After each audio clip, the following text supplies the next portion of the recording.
Selamat datang di Alur Donghua. Kali ini Mimin akan cerita novel The Crown, Emperor of Eternity. Sebelum mendengarkan, jangan lupa subscribe, like, komen, dan share ya, biar Mimin tambah semangat. Selamat mendengarkan. Melanjutkan episode sebelumnya, gelombang kejut dahsyat berkecamuk, dan udara di sekitarnya berubah menjadi warna merah menyala karena gesekan. Dari kejauhan, nampak seperti hendak meledak dan mengeluarkan api yang membakar. Banyak sekali orang yang menyaksikan pemandangan mengejutkan itu dengan ekspresi ngeri di wajahnya. Sebelum ini, siapa yang menyangka bahwa seorang anak kecil yang tiba-tiba muncul, mampu bertarung dengan putra mahkota Tian Shui sampai sejauh itu. Bakat orang ini mengerikan. Tidak peduli apapun hasil akhirnya, bakat yang ditunjukkan Cu Kuangseng saat ini sudah cukup untuk membuat mereka kagum. Tidak jauh dari situ, Liu Fei melihat situasi yang menegangkan itu, lalu mengebalkan erat tangannya. Akan tetapi, dia tidak memilih untuk melangkah maju, melainkan terus melihat sekelilingnya, seolah-olah dia tengah waspada terhadap sesuatu. Cu Kuangseng muncul di atas jantung cahaya. Tanpa ragu-ragu sedikit pun, dia tiba-tiba membungkuk dan menampar keras jantung cahaya dengan telapak tangannya. Setelah gemuruh pelan, jantung cahaya mulai berdetak cepat, lalu meledak dengan suara dentuman keras. Beberapa saat sebelum ledakan, Cu Kuangseng segera mengungsi, menghindari pusat ledakan. Gelombang ledakan dahsyat menghantam ke segala arah, menenggelamkan bayangan guntur. Seluruh langit dipenuhi dengan kekuatan dahsyat, dan ruang dalam jarak ribuan kaki terus berguncang, seolah akan runtuh kapan saja. Setelah waktu yang cukup lama, pemandangan yang menghancurkan ini berangsur-angsur menghilang, memperlihatkan dunia yang hancur total. Tanah ditutupi dengan jurang-jurang yang bersilangan, yang tidak berdasar dan gelap dimanapun mata bisa memandang. Di mana dua orang itu? Orang-orang dari semua sisi menoleh dengan tergesa-gesa, tetapi tidak melihat sosok apapun. Mungkinkah ia mati dalam tabrakan yang begitu dahsyat? Seseorang berseru dalam keraguan. Namun begitu ide ini muncul, mereka menggelengkan kepalanya untuk menolak. Meskipun tabrakan sebelumnya mengerikan, tidak meninggalkan jejak apapun bagi mereka. Di sana, seru seseorang. Mendengar ini, mata semua orang langsung berbalik. Wajah mereka langsung berubah dan sudut mulut mereka berkedut.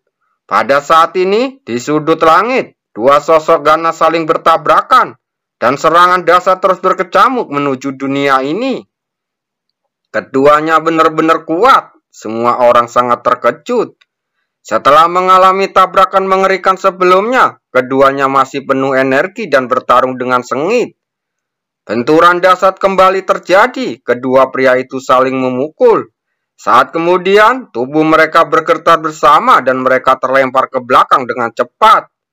Cu Kuangseng menghancurkan udara dengan satu telapak tangan, dan dengan cepat menstabilkan tubuhnya. Dia mengangkat kepalanya dengan wajah pucat dan ekspresi garang dalam ekspresinya.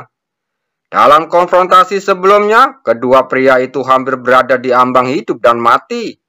Hanya dalam belasan menit, mereka melancarkan ratusan serangan dan berakhir dengan kedua belah pihak yang menderita. Orang ini benar-benar merepotkan. Selama bertahun-tahun dalam pertarungannya dengan rekan segenerasinya, ia jarang menemui situasi jalan buntu seperti itu. Namun, Pangeran Tian Shui di depannya memang merupakan lawan yang tangguh. Jika pertarungan berlanjut, bahkan dia tidak akan memiliki banyak peluang untuk menang. Sementara pikirannya berubah, wajah putra mahkota Tian Shui di depannya tampak muram. Bahkan setelah pertarungan berdarah seperti itu, dia tetap tidak mendapatkan keuntungan apapun. Ini sulit diterima baginya yang selalu begitu sombong.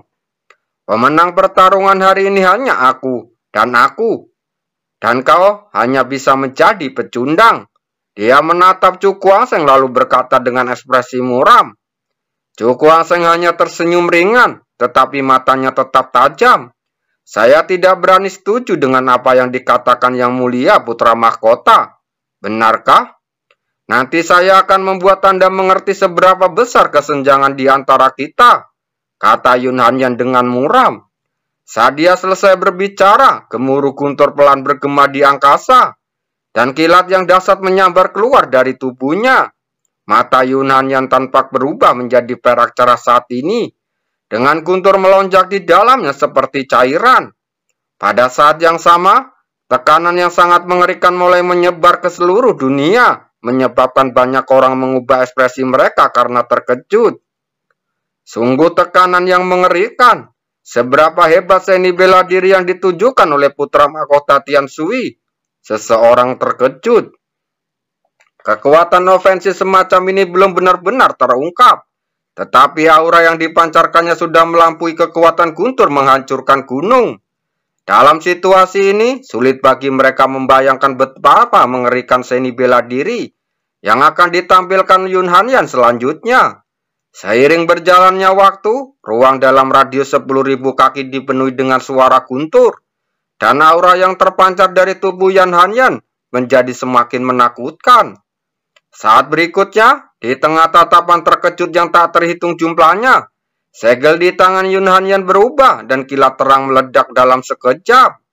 Petir ada di mana-mana, membuatnya tampak seperti dewa petir yang turun, memancarkan tekanan yang mengerikan. Mata Yun Hanyan tampak terpejam sejenak, namun kemudian dia tiba-tiba membuka matanya, dan seberkas petir menyambar dari matanya.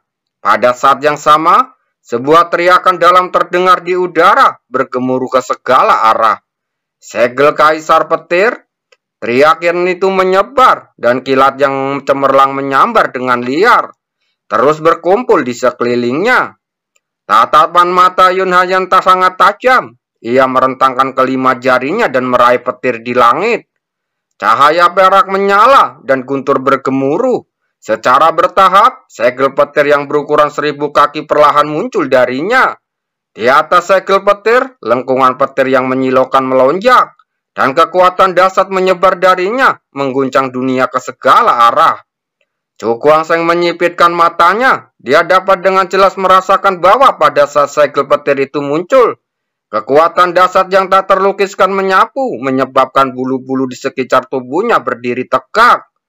Dia menarik nafas dalam-dalam, menekan gelombang di hatinya, dan ekspresinya berangsur-angsur menjadi tenang. Saat berikutnya, dia duduk di langit di tengah tatapan terkejut yang tak terhitung jumlahnya.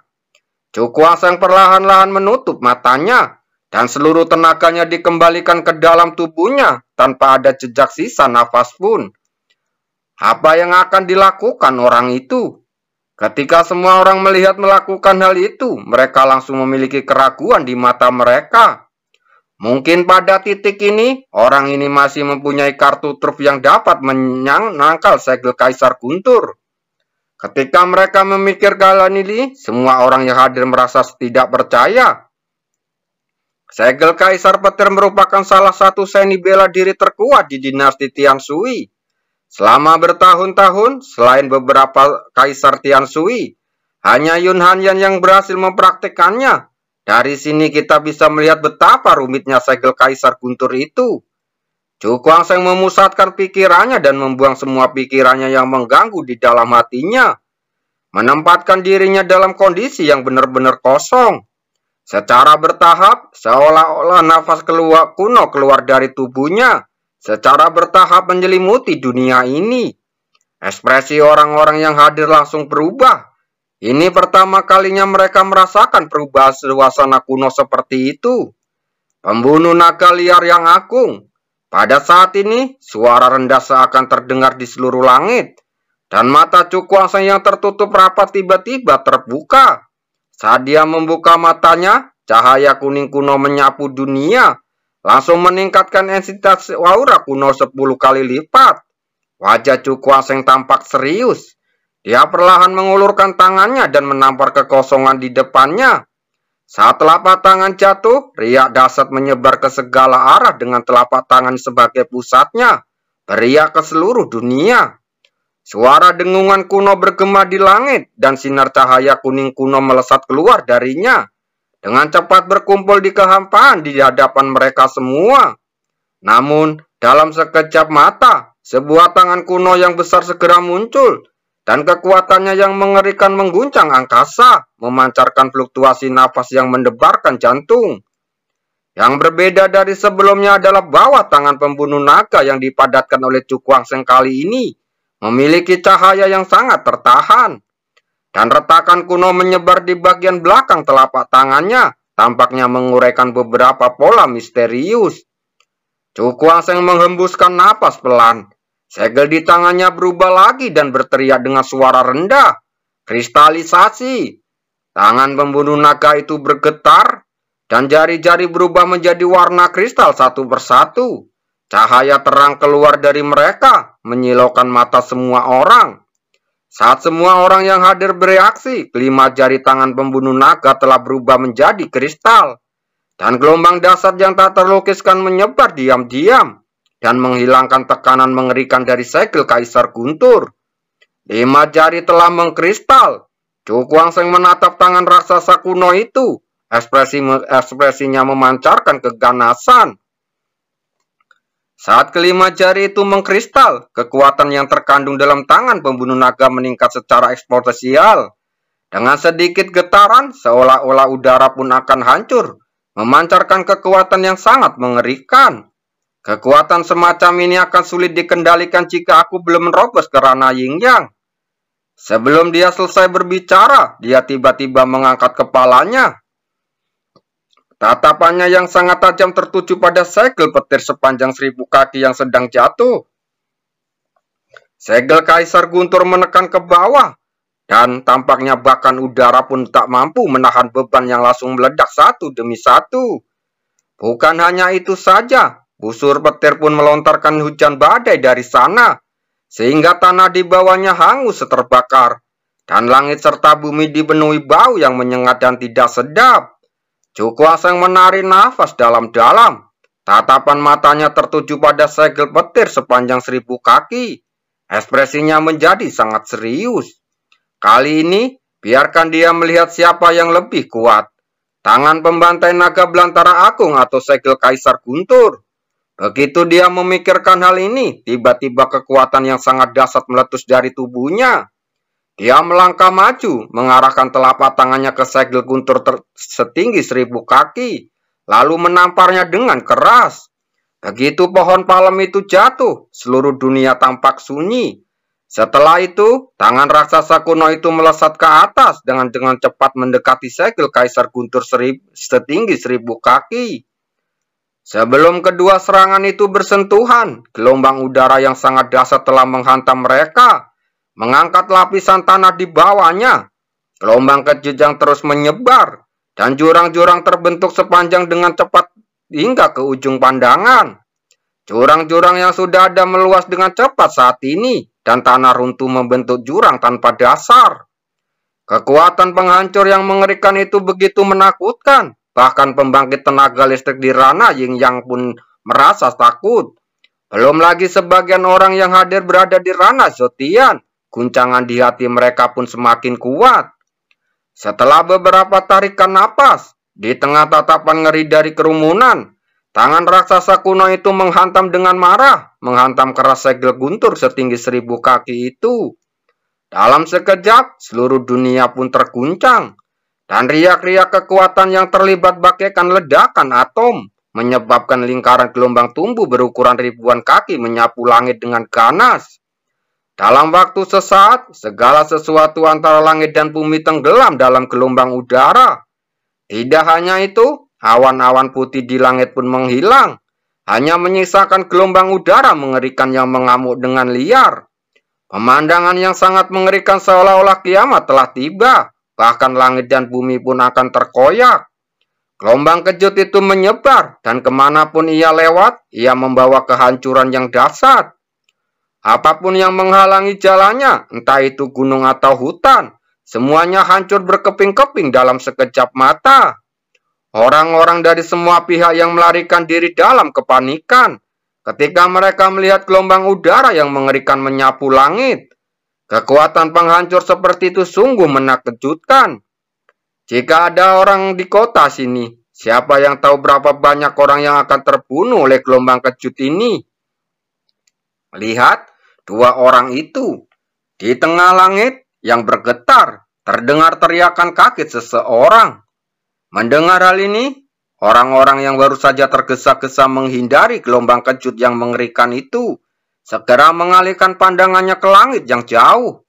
Di tengah-tengah gelombang kejut yang paling dahsyat, dua sosok masih berdiri tegak. Cahaya menyilaukan menyebar di sekitar mereka, berubah menjadi perisai cahaya besar yang menyelimuti mereka berdua, dan menahan gelombang kejut yang terus-menerus. Hancurkan untukku, teriak Yun Hanyan dengan marah dengan ekspresi ganas di dalam perisai cahaya. Petir pun menyambar, dan segel petir pun meledak dengan kekuatan dahsyat pada saat ini, langsung membombardir tangan pembunuh naga secara terus-menerus. Menghadapi serangan yang begitu dahsyat, tangan pembunuh naga dan mengerahkan segenap kekuatannya. Petir yang menyilaukan dan cahaya kuno saling mengikis di langit. Suara keras benturan terdengar, menyebabkan gendang telinga semua orang langsung sakit. Sepertinya semua tubuh di tubuh mereka akan patah, menyebabkan rasa sakit yang luar biasa. Melihat hal ini, mereka yang berada di dekat garis depan bergegas mundur. Jika mereka terus maju, bahkan jika mereka tidak tenggelam oleh gelombang kejut, tulang-tulang mereka akan hancur oleh gelombang suara yang keras. Keributan besar seperti itu mungkin akan membuat para monster tua dinasti Tian Sui khawatir. Seseorang berkata, begitu monster tua itu muncul, Chu Guangsheng kemungkinan besar tidak akan punya kesempatan untuk melarikan diri. Menanggapi hal ini, seseorang menggelengkan kepalanya. Itu tidak mungkin. Sebenarnya, apa yang terjadi hari ini hanya dapat dianggap sebagai pertikaian antara generasi muda. Bahkan jika keributan semakin besar, monster-monster tua itu tidak akan pernah muncul. Ketika hal ini dikatakan, banyak orang mengangguk setuju. Mereka semua tahu bahwa kecuali kepentingan nyata dinasti Tian Sui terancam, monster-monster tua yang bersembunyi tidak akan pernah muncul. Dari sudut pandang manapun, kejadian hari ini tidak dapat benar-benar mengancam keselamatan dinasti Tian Sui. Orang-orang dari semua pihak mendiskusikan masalah tersebut, dan konfrontasi di langit berangsur-angsur berakhir. Baik itu tangan membunuh naga atau segel kaisar petir, konsumsi di kedua sisi sangat mengerikan. Bahkan dengan tingkat kultivasi mereka tidak dapat mempertahankannya terlalu lama. Wajah Yun Hanyan terlihat memerah saat ini, dan dia terus terengah-engah. Dia menatap langit dengan wajah yang pucat. Pada saat ini, segel guntur setinggi 1000 kaki telah menyusut menjadi ukuran beberapa ratus kaki. Segel itu ditutupi dengan retakan dan tampak akan runtuh pada saat berikutnya. Pembunuh naga yang bertarung melawannya juga memiliki cahaya redup, dan sebagian besar kekuatan internalnya telah terkuras. Hancurkan. Tatapan mata Yun Hanyan yang tajam melintas dan dia tiba-tiba berteriak. Segel petir berukuran 100 kaki itu bergetar seolah-olah tangan melancarkan serangan balik terakhir sebelum runtuh, lalu menyerbu ke arah pembunuh naga. Tak lama kemudian, segel kaisar guntur dan tangan pembunuh naga meledak di saat yang sama. Suara keras terus-menerus terdengar dan gelombang kejut ledakan dahsyat berkecamuk, melepaskan kekuatan dahsyatnya yang terakhir. Terima kasih.